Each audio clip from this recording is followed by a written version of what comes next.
안녕하세요. 저는 30대 초반 여성으로 서울에서 살고 있습니다.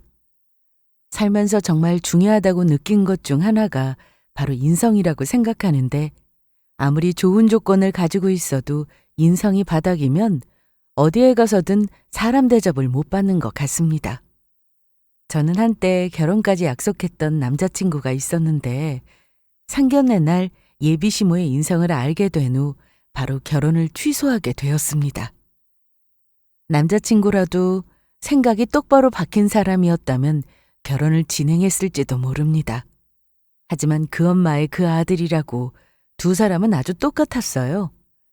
인성이 바닥인 집안과 결혼할 뻔했는데 김치 하나로 그 집안의 수준을 알게 되었으니 어떤 사연인지 지금부터 그 얘기를 들려드리겠습니다. 저는 어릴 적 시골에서 자랐습니다. 어릴 때야 마음껏 뛰어놀고 좋았어요. 주변에 다 논이고 밭이고 공기도 좋고, 거기다 차 타고 조금만 가면 금방 바다도 나오니 여름에는 바다 수영은 물론 자연과 함께 살았죠.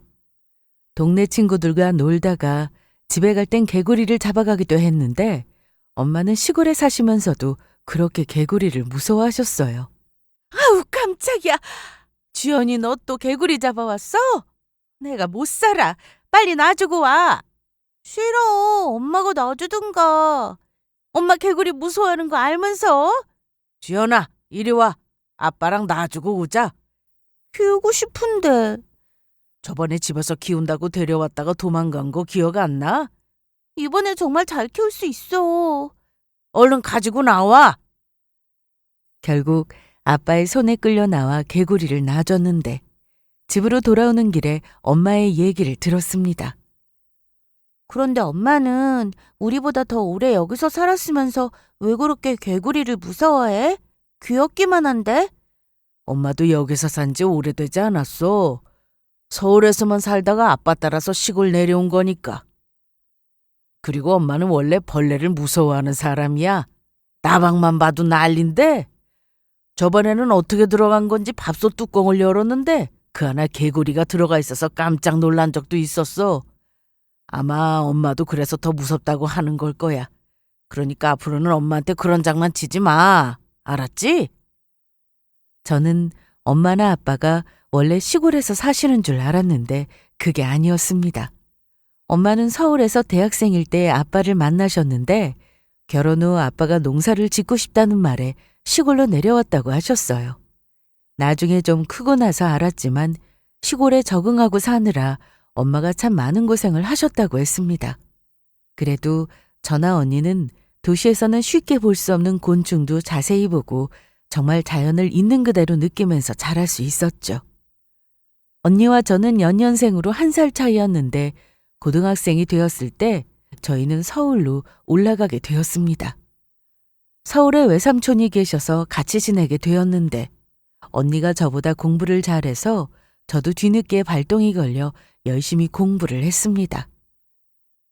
언니 뭐해? 앉아? 넌 시험 기간에 잠이 오냐? 잠을 자야 내일 시험을 잘 볼 거 아냐. 그래, 넌 자라. 방해 말고 들어가. 늦게까지 책상에 앉아 공부하는 언니를 보고 저는 자려고 누웠다가 다시 일어나 공부를 했습니다. 그동안 살면서 코피 한 번 흘려본 적 없었는데, 고등학교 때 공부를 너무 열심히 했더니 저도 코피가 나긴 하더라고요. 특히 서울 친구들을 보니 다 예쁘고 공부도 잘하길래 괜히 저도 더 잘해야지 싶은 생각이 들었습니다. 거기다 언니는 시골에서 살 때나 서울에 와서도 여전히 공부를 잘해서 자극을 받기도 했습니다. 언니가 먼저 서울에 있는 좋은 대학에 들어가게 되었는데요. 사실 제가 목표로 한 대학이었는데 다음에 저는 그 대학은 아니었지만 그래도 괜찮은 대학에 합격했습니다. 대학생이 되면 노는 시간이 많을 줄 알았지만 공부 수준이 완전히 달랐습니다. 벼락실기도 통하지 않았고 평소 공부를 해놓지 않으면 좋은 점수를 받기란 어려웠죠. 그래도 언니가 있어서 시험 기간에는 도움도 많이 받고 좋은 점수로 졸업도 했습니다. 이후 저나 언니 모두 취업을 해서 회사원이 되었는데, 어느 정도 회사에 적응하고 나서 저도 만나는 사람이 생겼습니다. 저보다 3살 위였고 같은 부서 동기의 소개로 만나게 되었어요. 대학생 때 잠깐 만났던 사람은 있었지만 정말 건전하게 만났고 군대를 가면서 헤어진 게 전부였습니다. 언니는 남자에 관심이 없어서 회사 다니고 운동하고 친구들 만나며 바쁘게 지냈는데 저는 연애하느라 바빴습니다. 남자친구와 만나면 만날수록 저는 정말 잘 통한다는 생각이 많이 들었습니다. 가치관도 잘 맞는 편이었고 일단 대화가 잘 통했죠. 무엇보다 저를 정말 위해주는 사람이었습니다. 한 번은 제가 이미 한 얘기였는데 그걸 잊고 남친에게 또 말한 적이 있었어요. 맞다. 나 이 얘기 저번에 했지. 괜찮아. 나도 다 까먹었어. 더 해봐. 그래서 어떻게 됐다고? 제가 무슨 얘기를 하든 잘 들어주었고 공감도 잘 해줬습니다. 이런 일 말고도 아무리 회사 일이 힘들어도 저한테 기분풀이를 한 적이 단 한 번도 없었습니다. 오히려 저를 만나서 기분이 풀린다고 하거나 자기 기분이 안 좋아도 늘 저에게는 다정하고 표현도 예쁘게 해주는 그런 사람이었어요. 무엇보다 한결같은 모습이 저는 너무 좋았습니다. 감정 기복이 심하지 않아서 오히려 저를 많이 이해해주고 받아주는 편이었죠. 남자친구는 명문대를 나왔는데 자기 집에도 참 잘하더라고요. 가끔 데이트를 하다가 어머님과 통화하는 모습을 보면 나중에 가정적이겠다 싶은 생각이 들었습니다. 네, 엄마. 지금 지연이랑 밥 먹고 있어요. 네, 알겠어요. 엄마도 저녁 맛있게 드세요. 오빠는 어머니한테도 정말 다정하다. 다 이렇지 않나? 안 그래. 내 친구 중에 오빠 있는 애들도 많은데 엄청 무뚝뚝하다던데?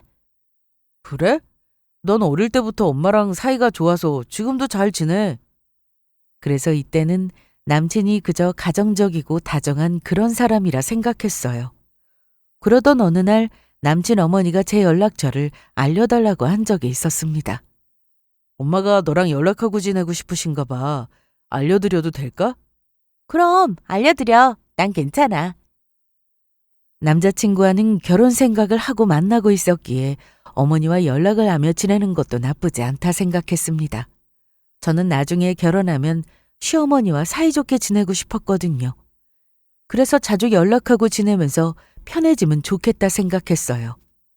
그런데 그날 이후 어머니한테 문자가 자주 왔습니다. 특별한 내용은 없었습니다. 좋은 하루 보내라는 내용이나 아니면 좋은 글귀가 적힌 이미지를 보내기도 하셨죠. 그러면 저도 답장을 드리곤 했는데 너무 부담스럽게 자주 전화하시는 건 아니어서 괜찮았습니다. 그런데 남친과 만나던 중 어머니의 생신이라는 얘기를 듣고는 헤어지는 길에 케이크를 하나 사서 남친에게 주었습니다. 정말? 그럼 오늘 일찍 들어가야 하는 거 아니야? 아니야. 아침에 같이 밥 먹었어. 잠깐만 있어봐.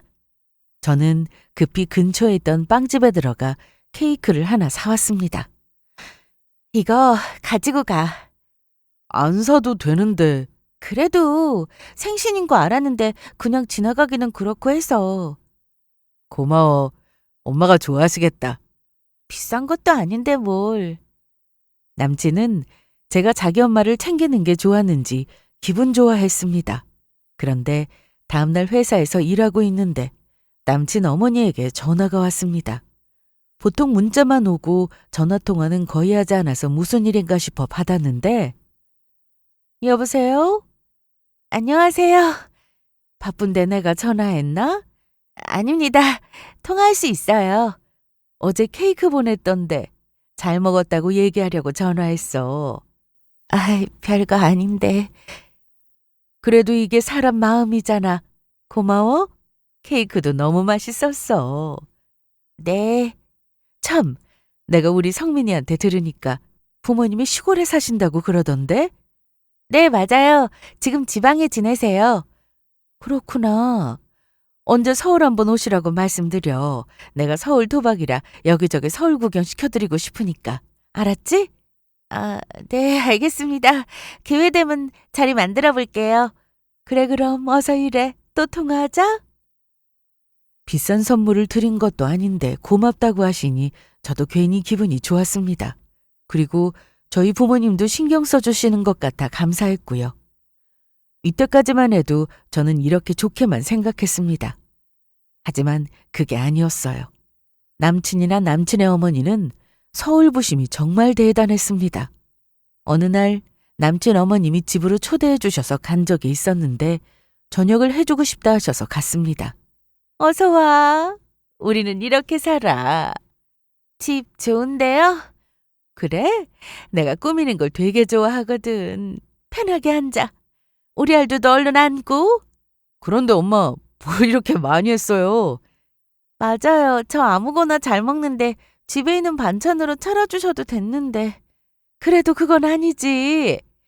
시골에서 오래 있었다고 들었는데 이왕이면 서울 사람들 먹는 음식으로 준비하면 좋겠다 싶어서 이것저것 차려봤어. 남친 어머니는 시골 사람들은 풀만 먹는 줄 알고 계셨습니다. 본가가 시골이긴 하지만 그래도 이것저것 잘 먹고 자랐는데 말끝마다 서울 하시니 뭔가 시골을 무시하는 듯한 느낌이 들기도 했어요. 하지만 잘 모르고 그러시는 건가 싶어 좋게 생각하고 넘어갔습니다. 그리고 유독 남친과 남친 어머니는 사이가 각별해 보였는데 다 이유가 있었습니다. 아버님과는 사별로 어렸을 때부터 어머님과 둘이 살았으니 그럴 만도 했죠. 그래서 남친이 어머님께 다정하게 얘기하고 잘 지내는 모습이 저는 오히려 좋게 보였습니다.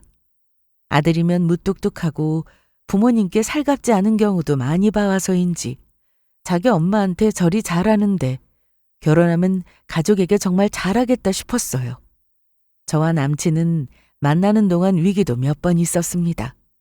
아무리 사이가 좋은 커플도 안 싸울 수는 없듯이 저희도 몇 번 크게 싸운 적이 있었는데 그래도 대화로 잘 풀었어요. 저희가 너무 사이가 좋고 싸우지도 않는다고 하니 제 친구들이 이런 말을 한 적이 있었는데요. 결혼 전에 싸워도 봐야 돼. 싸울 때 상대가 어떻게 행동하는지 그거 되게 중요하다. 그래? 당연하지. 연애할 때는 당연히 서로 좋은 모습만 보여주려고 하니까 기분 나빠도 참고 하는데 결혼하면 아니야. 쥐숙이 봐봐. 그렇게 닭살 커플이었는데 결혼하고 별거 아닌 걸로 크게 싸우고 이혼한 애 만회했던 거 기억 안 나? 아, 맞다. 그랬지? 지금이야 잘 살지만 지숙이 남편이 한번 화가 나면 완전 다른 사람 된다고 해서 지숙이가 맞춰주고 살잖아. 친구 말을 듣고 저도 이해는 했지만 남친과 만나면서 싸울 일이 사실 없었습니다. 그런데 어느 날 저와 데이트를 하고 집에 가는 길에 중요한 전화를 하면서 내내 전화를 끊지 않고 집에 간 적이 있었어요. 여보세요? 나 지금 통화 괜찮지. 뭐? 아니, 어떻게 그런 일이 다 있냐? 남들이 볼 땐 별일 아닌 것 같아 보일 수도 있지만 저는 그날 무지 기분이 나빴습니다. 그래서 그 일로 싸우게 됐어요. 저는 화를 냈고 자기를 이해해주지 않는다며 남친도 똑같이 화를 냈죠. 아니, 그럼 어떡하냐. 친구가 중요하게 할 얘기가 있다고 전화한 건데. 그렇게 통화가 길어질 것 같으면 나랑 헤어지고 전화해도 됐잖아. 나도 그렇게 길어질 줄 몰랐어. 아니, 근데 너무하는 거 아니야? 내가 여자랑 통화한 것도 아니고 기석이랑 통화한 거 다 알면서? 이날 저를 집까지 데려다 준다고 하면서 집에 도착할 때까지 내내 핸드폰만 붙들고 있었는데 화가 안 나겠어요? 그래서 그 일로 좀 크게 싸웠는데 다행히 남친이 미안하다고 사과를 해왔고 조심한다고 하여 좋게 넘어갔습니다. 그 일 말고도 오래 만나다 보니 싸울 일은 많더라고요. 그래도 그때마다 저희는 대화로 잘 풀었고 심각한 상황까지 이어지지는 않았습니다. 그렇게 만나다 보니 벌써 나이가 30이 되었고 남친은 저보다 3살이 더 많으니 집에서 결혼 얘기가 자주 나오는 상황이었습니다. 특히 남친 어머니가 저희 부모님을 빨리 만나고 싶다는 말씀을 자주 하셨는데요. 지연아, 부모님은 언제 올라오셔? 아직 계획은 없으세요. 그래? 한번 뵙고 싶은데. 저번에 우리 성민이가 시골 내려가서 만나고 왔다며. 네. 성민이 말로는 완전 시골이 아니라던데? 맞아요. 요즘은 시골이라고 해도 주변에 있을 건 다 있어서요. 그래도 서울하고는 다르겠지. 괜히 시골이야? 그런데 오시면 내가 서울 구경 시켜드린다고 말씀은 드렸니? 네, 말씀드렸어요. 그래, 그럼 꼭 시간 내서 올라오시라고 해. 알았지? 네. 저는 남친 어머니와 자주 연락도 하고 집에 가서 같이 밥을 먹기도 하면서 같이 시간을 보낼 때가 많았는데 남친이 저희 부모님을 찾아뵌 건 한 번이었습니다. 아무래도 서울에서 거리가 너무 멀기도 하고 저희 부모님도 사업하시느라 바쁘셔서 서울에 올라오실 일이 많지 않았거든요. 그래서 어머님이 늘 저희 부모님을 보고 싶다는 말씀을 참 많이 하셨습니다. 그러던 어느 날 저희는 상견례 날짜를 잡게 되었습니다. 사실 저희 집에서는 언니가 저보다 먼저 결혼하길 바라셨는데 언니는 당장 만나는 사람도 없었고 제가 먼저 결혼해도 상관없다고 해서 부모님도 저를 먼저 결혼시키려고 하셨습니다. 남친 집에서도 저희가 잘 만나고 있으니 더 미룰 것도 없이 상견례를 하고 결혼 날짜를 잡자고 하셨어요. 저는 이때까지만 해도 상견례 날 이런 일이 일어날 줄은 상상도 못했습니다. 당연히 좋은 분위기 속에서 결혼 준비에 대해 얘기할 줄 알았는데 이날 저는 남친에게 아주 크게 실망했습니다. 상견례를 일주일 앞두고 부모님이 서울로 올라오셨습니다.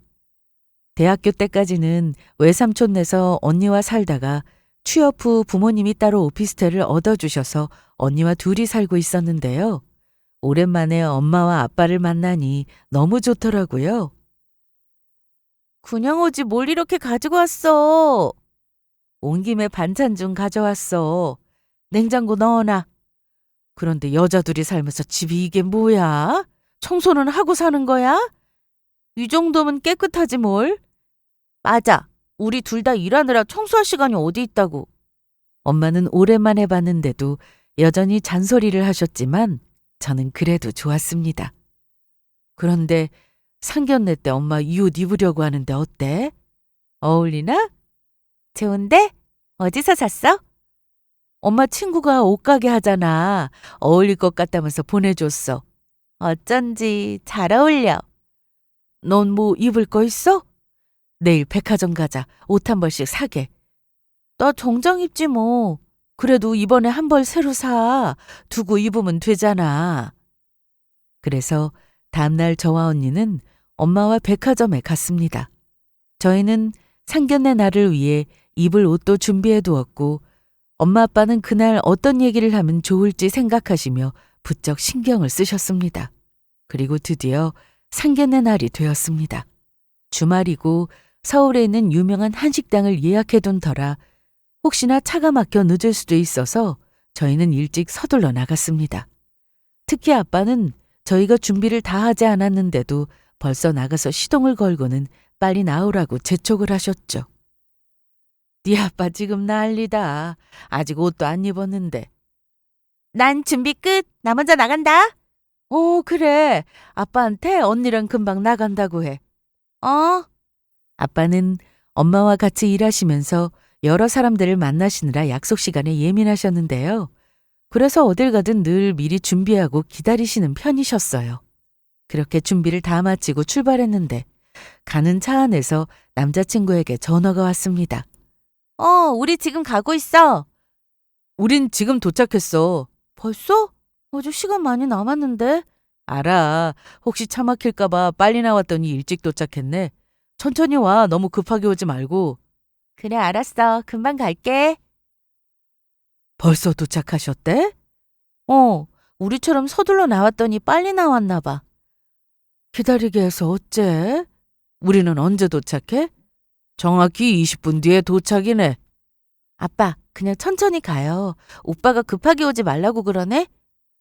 그래도 아빠는 조급하셨는지 속도를 내셨고 식당에 도착 후 예약된 룸으로 들어갔습니다. 안녕하세요. 저희가 늦었죠?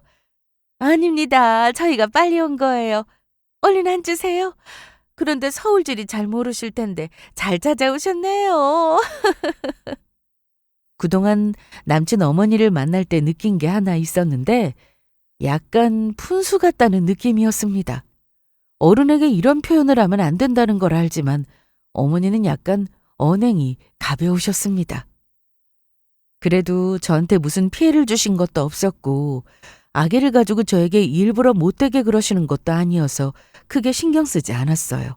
그런데 상견례 날 남친의 어머니는 저희 부모님 앞에서 여전히 가벼운 언행을 보이셨고 결국 큰 실수를 하셨습니다. 저희는 부모님과 언니 이렇게 나왔고 남자친구는 아버지가 계시지 않아 어머니와 둘이 나왔어요. 음식이 나오고 본격적인 이야기가 시작되기 전까지는 분위기가 좋았습니다. 서로 덕담도 나누고 좋은 얘기가 오갔거든요. 하지만 남친 어머니의 생각 없는 발언으로 분위기는 나빠지기 시작했습니다. 시골에서 논밭만 보다가 서울 오면 다들 멀미한다고 하던데 괜찮으셨어요? 지역 이름만 얘기하면 다들 시골인 줄 아는데 그렇지도 않아요. 그래도 서울하고 그런 촌구석하고 비교가 되나요? 저는 작년인가 시골에 공기 좋다고 해서 동창들하고 여행을 갔는데 냄새도 나고 벌레도 너무 많아서 힘들었어요. 아니, 그런 시골에서 대체 어떻게 사세요? 살면 또 사라지나?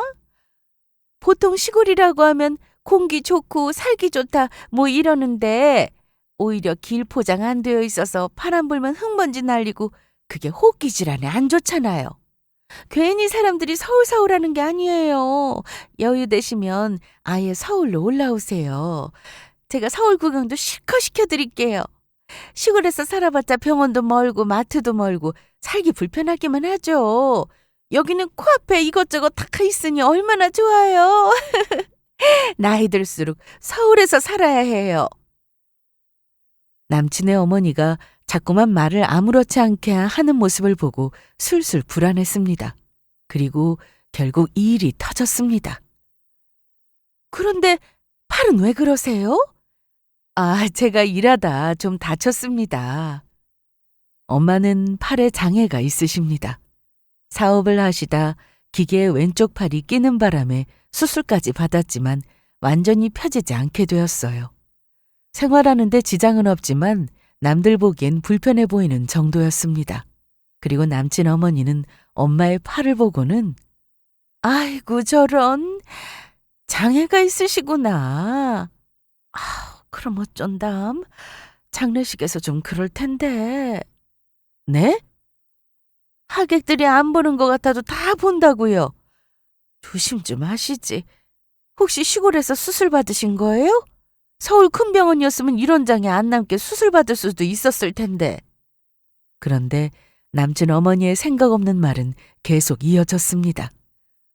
아니 그런데 촌구석에 사니까 이런 고급 식당은 처음이실 것 같은데 맞죠? 거긴 이런 식당 없을 거 아니에요. 여기 음식은 다 맛있는데 특히 김치가 그렇게 맛있어요.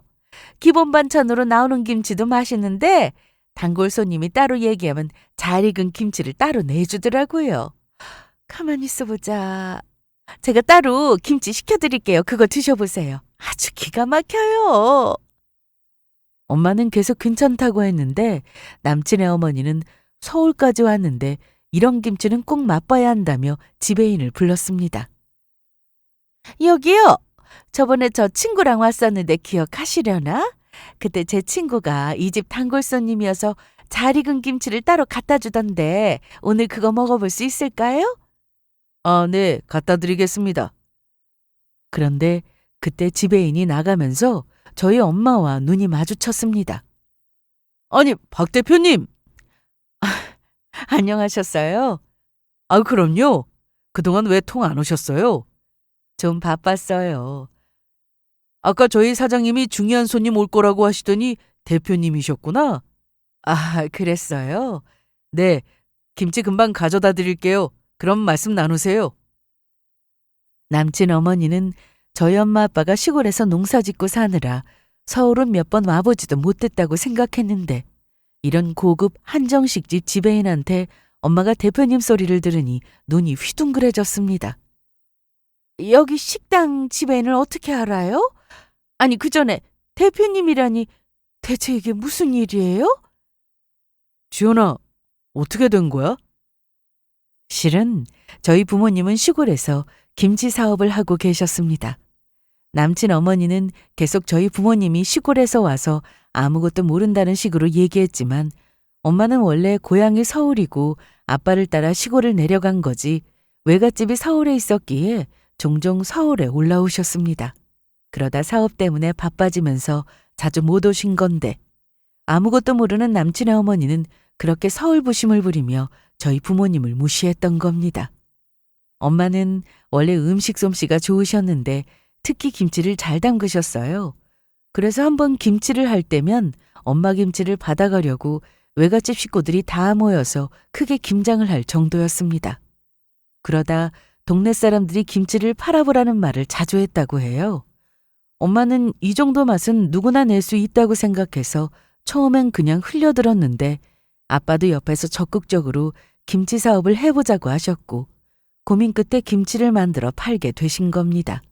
그 덕분에 저와 언니는 대학 등록금 걱정도 할 필요 없었고 서울에 둘이 살 집도 얻어주셔서 언니와 저는 아주 편하게 지낼 수 있었습니다. 처음에는 정말 소규모로 시작해서 주문이 들어오면 그때그때 김치를 만들어 판매했는데 그러다 소문이 나고 유명해지면서 규모가 커지고 큰 공장도 갖게 되었어요. 물론 대기업까지는 아니었지만 계속 판매도 하고 서울 여러 식당에도 납품을 하게 되었습니다. 엄마의 김치가 납품되는 식당이 한두 곳이 아니어서 저나 언니도 거기까진 잘 몰랐는데 상견례 식당에도 납품되고 있어서 식당 사장님과 지배인이 저희 엄마를 아주 잘 알고 계셨어요. 이미 남친 어머니의 언행으로 분위기는 다운된 상태였는데 엄마가 김치회사 대표라는 말을 들은 남친 어머니는 갑자기 태도를 바꿨습니다. 어머나 세상에, 여기 김치 맛있어서 식당에서 직접 담근 줄 알았는데 이걸 만드신 분이셨어요? 난 그것도 모르고 진작에 말씀 좀 해주시죠. 아니, 그런데 왜 시골에 계시는 거예요? 사업은 무조건 서울 아닌가? 여기서 사업하시면 더 대박 날 텐데. 서울은 아니어도 사업할 곳은 많죠. 저희 사는 곳도 인프라 좋습니다. 아니, 그럼 애들이 결혼하면 저는 김치 걱정 안 하고 살아도 되는 거예요? 매년 김장하기 너무 싫었는데 잘 됐다. 아니, 저는 다른 식당 가면 중국산 김치가 나와서 손이 안 가는데 여기는 국산 김치가 나와서 좋더라고요. 그런데 같은 국산 김치라도 여기 김치만 신기하게 깊은 맛이 나면서 너무 맛있는 거예요. 저번에는 김치 좀 싸달라고 해서 가지고 갔잖아요. 아니, 세상에, 사돈이 김치 사업가라니. 제 친구들이 알면 다들 김치 달라고 할 텐데 큰일이네. 실컷 저희 가족을 무시해놓고 엄마가 대표라는 말에 저희 엄마를 떠받들듯 하는 남친의 어머니를 보며 어이가 없었습니다. 뭐 더 필요하신 거 없으세요? 제가 여기 직원한테 얘기해서 더 달라고 할게요. 괜찮습니다. 이날 상견례 분위기는 완전히 엉망이었습니다. 저희 부모님은 불쾌한 얼굴을 하고 있었는데 남친 어머니는 눈치가 없는 건지 내나 싱글벙글이었어요. 그렇게 얘기를 마치고 나가려는데 가만히 계세요. 제가 신발 꺼내드릴게요. 이거 맞죠? 제가 해도 됩니다. 아이, 제가 해드리고 싶어서 그래요. 어머나, 신발도 좋은 거 신으셨네. 이거 혹시 명품인가요? 아니요. 시골에서 제가 신던 신발입니다. 저희 동네 시장에서 샀고요. 엄마는 족저근막염이 있어서 아무 신발이나 못 신으십니다. 그런데 동네 시장에서 발이 편한 신발을 찾으시고는 쭉 그 신발만 신으시는데 상견례 자리에서 그래도 격식은 차려야 하니 옷은 잘 차려 입으셨지만 신발은 평소 신던 신발을 신고 오셨습니다. 남들이 보기엔 평범한 신발이라 명품으로 보이지도 않는데 남친 어머니는 일부러 저런 말을 하니 엄마는 더 듣기 거북한 표정을 지으셨습니다. 원래 돈 많은 부자들은 일부러 티 안 나는 명품을 입고 신고 한다면서 저희 엄마를 치켜 세우는데 제가 다 민망할 정도였습니다. 식당을 나와서도 한참을 혼자 얘기하다 겨우 헤어지고 집에 돌아왔는데 저희 가족은 결혼을 반대했습니다. 특히 언니가 난리가 났어요. 야, 너 이 결혼 꼭 해야겠냐? 인성이 그따위 집안인데 네 남친 똑같은 사람 아니냐고. 아까 봤지? 아무 말 안 하고 가만히 있는 거. 내가 다 화가 나더라. 엄마 아빠 안 계셨으면 나 정말 가만 안 있었어. 부모님 역시 인성이 덜 된 집과는 인연을 아예 맺지 않았으면 하셨습니다. 집안이 잘 살고 못 살고 그건 둘째고 결혼을 하면 평생 같이 살아야 하는데 인성보다 중요한 건 없다고 하셨습니다. 부모님은 상견례 때문에 서울에 오셨지만 오신 김에 여기저기 거래처를 둘러보고 가신다고 일주일 정도 더 계실 예정이었습니다. 그리고 다음날 엄마와 아빠는 일 때문에 외출을 하셨는데 그날 저녁 남친이 집 앞에 선물을 두고 갔습니다. 여보세요? 지금 현관문 열어봐. 왜? 내가 뭐 두고 왔는데 엄청 비싼 거라 누가 가져갈 수 있으니까 얼른 가지고 들어가. 그래서 현관문을 열었더니 문 앞에 보자기로 쌓인 뭔가가 있었습니다. 일단 가지고 들어왔는데 열어보니 공진단이랑 굴비였어요. 이게 다 뭐야? 엄마가 주셨어. 공진단은 정말 유명한 집에서 만든 거래. 그리고 굴비는 흔한 굴비 아니고 백화점에 납품하는 비싼 거라고 하셨어. 딱 봐도 엄청 좋아 보이지? 이걸 왜 놓고 갔냐고. 왜긴 우리 이제 결혼 날짜도 잡을 거고 하니까 엄마가 잘 부탁드린다는 의미로 준비하신 거지. 장모님 일하시는데 힘드실까 봐 엄마가 특별히 공진단 주문해서 받아오신 거니까 드시라고 해. 알았지? 그렇게 전화를 끊고 난 후 이 선물을 어떻게 해야 하나 하고 있는데 엄마 아빠가 볼일을 보고 들어오셨습니다. 이게 뭐야? 샀어? 아니, 성민 오빠가 가지고 왔어. 뭐? 문 앞에 두고 갔더라고. 그래서 일단 가지고 들어오긴 했는데. 당장 다시 보내. 그러지 말고 내일 당장 만나자고 해. 만나서 주면 돼. 할 말도 있고. 지연이 너 이 결혼 하지 마라. 사실 저도 남친의 어머니의 언행에 결혼을 고민하던 중이었습니다. 상견례 때 무례하게 행동한 남친 어머니는 물론 그걸 가만히 보고 있던 남자친구 때문에 아주 큰 실망을 했거든요. 만약 결혼해서도 그런 모습을 계속 보고 살아야 한다면 내내 후회할 것만 같았으니까요. 그런데 외출하고 돌아오신 엄마 아빠는 저를 붙잡고 이 결혼은 안 하는 게 맞다면서 상견례를 했던 식당에 다녀왔다고 하셨어요. 그리고 그곳에서 무슨 얘기를 듣고 왔는지 말씀해 주셨습니다. 세상에, 어떻게 이럴 수 있지? 이걸 몰랐다 해도 아빠는 그날 이미 결심했다. 너 그런 집에 절대 시집 못 보내. 그 얘기를 듣고 저 역시 더 고민할 이유가 없었습니다. 두 모자가 무슨 생각으로 상견례 자리에 나왔는지 알게 되었거든요. 부모님은 일 때문에 오래 계실 수 없어 바로 다음 날 저는 남자친구에게 퇴고는 만나자고 했습니다. 어머니도 같이 보자고 했어요. 그래서 회사에서 끝나자마자 바로 약속 장소로 향했습니다.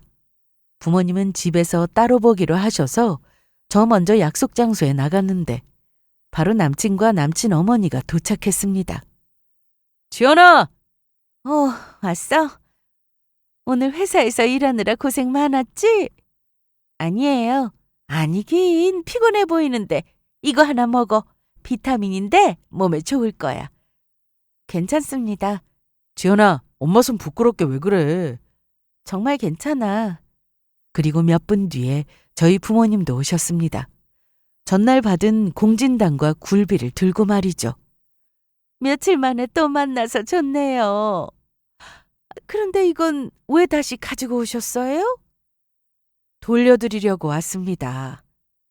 아니, 왜요? 마음에 안 드세요? 다른 거 뭐 원하시는 게 따로 있으신가요? 말씀만 하세요. 혹시 명품 이런 거 좋아하세요?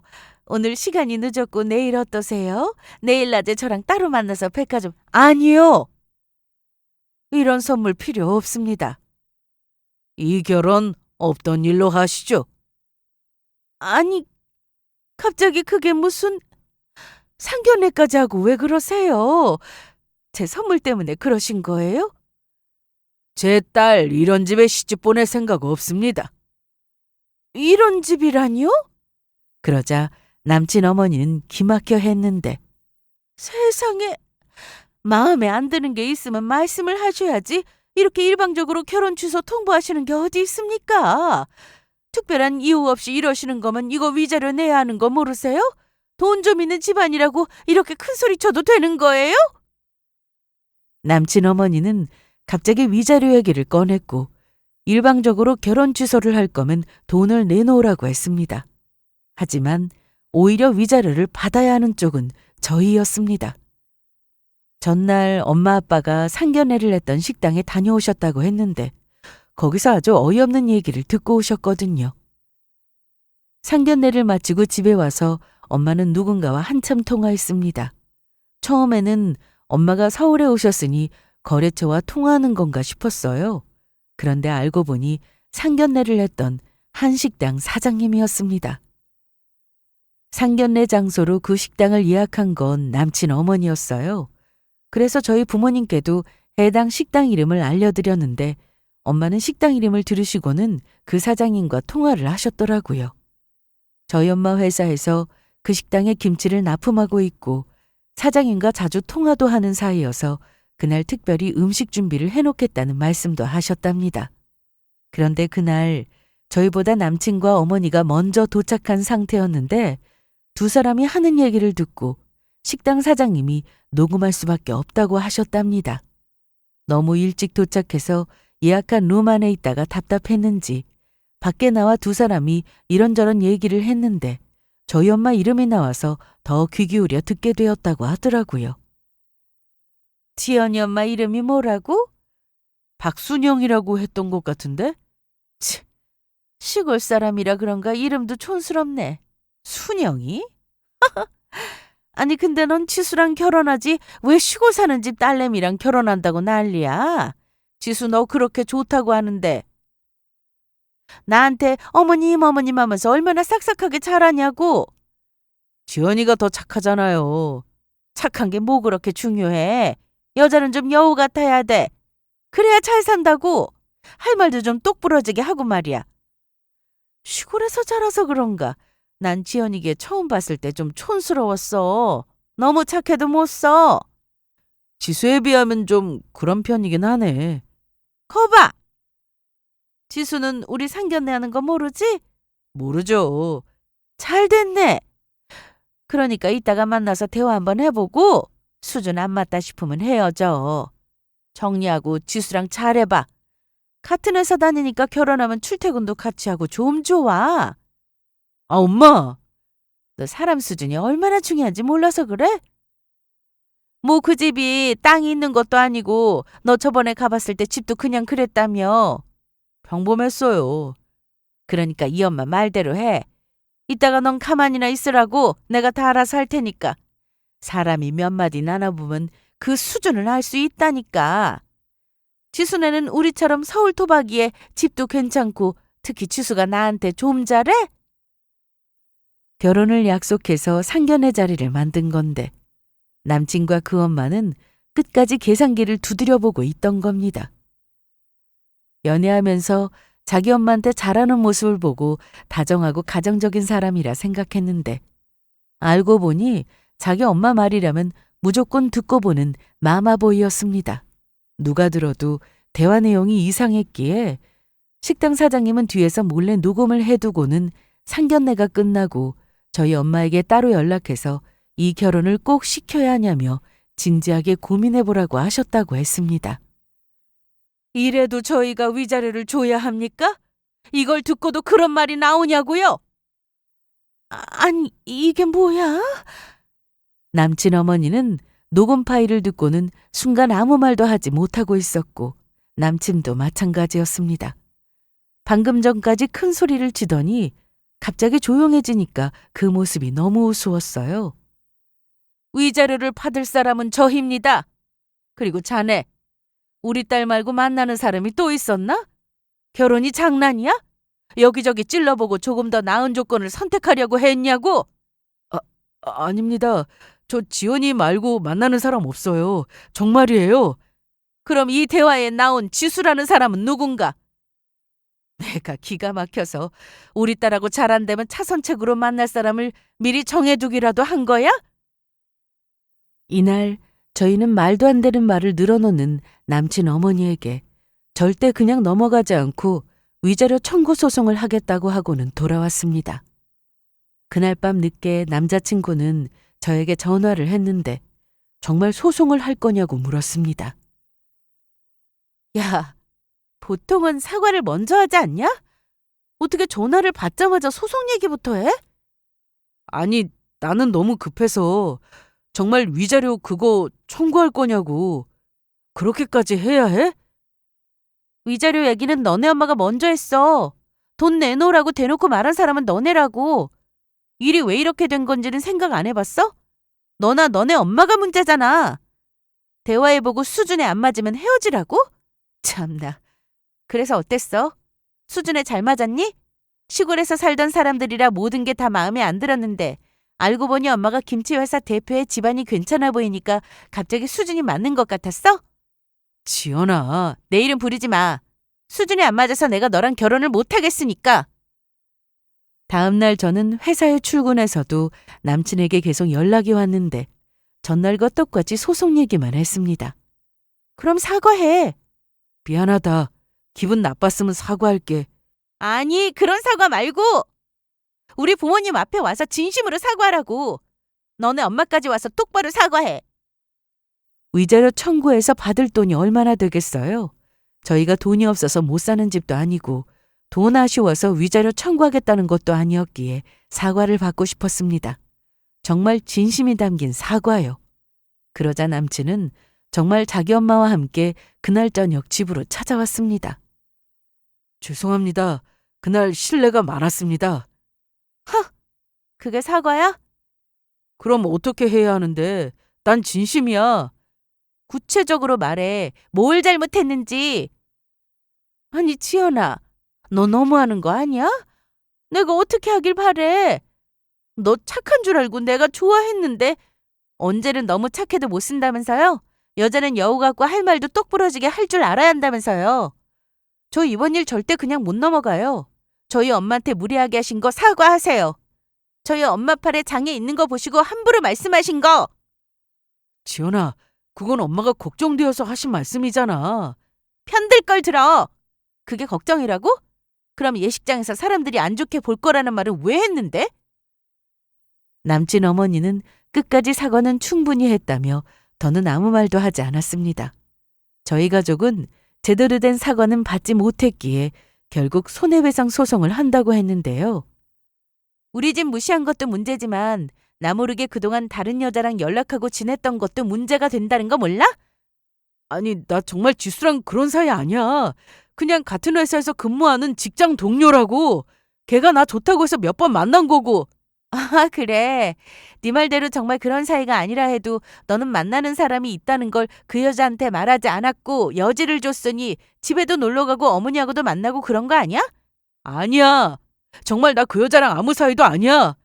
그럼 내가 그 여자 만나도 되겠네? 뭐? 뭘 그렇게 놀래. 아무 사이도 아니라며. 그러길래 행동을 똑바로 했어야지. 이건 결혼할 상대방에 대한 예의가 아니잖아? 정말 진심으로 사과했으면 그거 받고 끝낼 생각이었는데 안 되겠네. 소송하고 나 너네 회사 가서 그 여자 만나야겠다. 회사에 소문이 나든 말든 그건 내가 알 바 아니지. 지연아, 미안하다. 진짜 잘못했어. 아유, 엄마 뭐해? 난 왜? 이거 엄마가 다 그러자고 해서 이렇게 된 거잖아. 빨리 사과해. 엄마 때문에 나 회사에서 개망신 당하면 좋겠어? 그러자 남친 엄마는 남친과 똑같이 무릎까지 꿇고 사과를 했습니다. 다 엄마 생각이었어. 나 정말 지원이 너랑 결혼하고 싶었는데 엄마가 계속 너 고민해보라고 해서. 너 몇 살이야? 네가 결혼할 사람은 네가 선택하는 거지. 맞아. 내가 생각이 짧았다. 죄송합니다. 초면에 제가 무례하게 했던 점 진심으로 사과드립니다.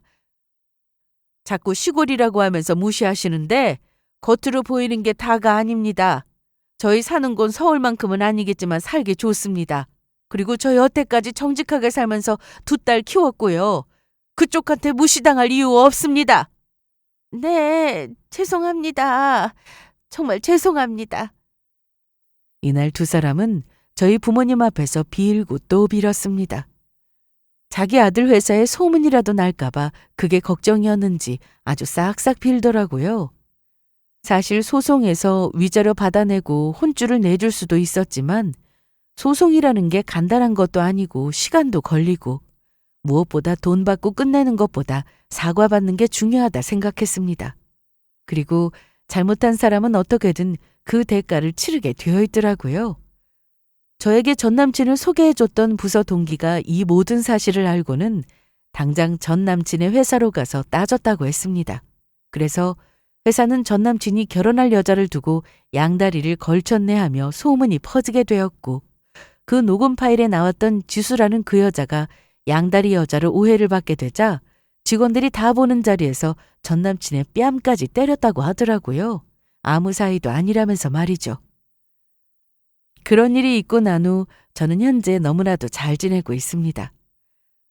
솔직히 결혼까지 했더라면 이혼을 고민하고 있었을 텐데 상견례만 하고 끝나게 된 것에 대해서 하늘이 도왔다고 생각합니다. 저희 부모님은 시골에서 여전히 사업을 하고 계세요. 요즘은 홈쇼핑에 출연하는 일로 더 바쁘게 지내고 계십니다. 당장 출연 날짜가 정해진 건 아닌데 한창 조율하고 있다고 하니 곧 TV에도 나오게 될 것 같습니다. 저는 아직 만나는 사람은 없는데 사실 나이 때문에 급하게 누군가를 만날 생각은 없습니다. 그리고 이번 일로 사람을 만날 때 인성이 정말 중요하다고 느꼈기에 언젠가 저에게 좋은 인연이 나타난다면 그땐 좋은 성품을 가진 사람을 만나고 싶네요. 제 사연은 여기가 끝입니다. 긴 얘기였지만 끝까지 들어주셔서 감사하고요. 앞으로도 정직하게 제 신념대로 잘 살아갈 테니 응원 많이 해주세요.